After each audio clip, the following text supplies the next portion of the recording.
Hey everyone, it's MK. Welcome back to MK Quilts and MK Quilts University. Hey, I'm in front of my new Infinity 28 today, and I wanted to give you kind of an updated tip. So for very many years now, I have been using this lap desk, and I've bought it several times. I've referred it several times to my quilting buddies. It's basically just a lap desk. I've got it on Amazon. I've shared the link several times. But on our new, wonderful, glorious Gallery 3 lift frame, the bar configuration is just a little bit different than it was on our Gallery 2s. And my little lap desk was like flapping around, and it wasn't quite sitting where I needed it to sit. So voila. Thank you again, Amazon.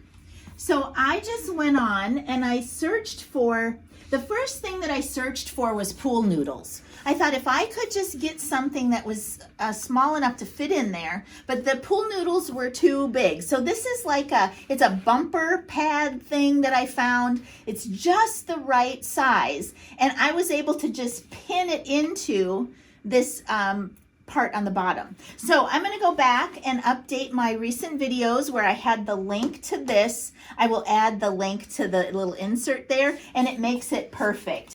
And if you go through some of the most recent videos that I've done, you're going to see me talk about using the keyboard and the mouse, how you attach it to your machine. In our case, it's Handi Quilter with the tablet with Pro Stitcher. It makes it a lot easier to use a keyboard and a mouse than to constantly be one fingering it on the keyboard that's on the monitor. Okay, so circle back, go find some of those other videos, and I hope this was helpful.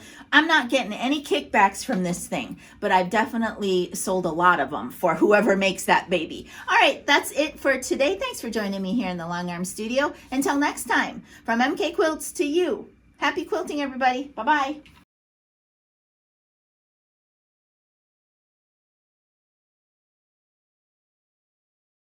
Now what I have here, again, it's just a dual mouse keyboard that I bought together, and it has one fob. Now let's talk about that real briefly. You could get a keyboard that has a fob and a mouse that has a fob, but the trick is you only have two USB ports on the side of this tablet. Now I currently have a USB stick in there, which I wouldn't necessarily need if I had a fob for this and a fob for this.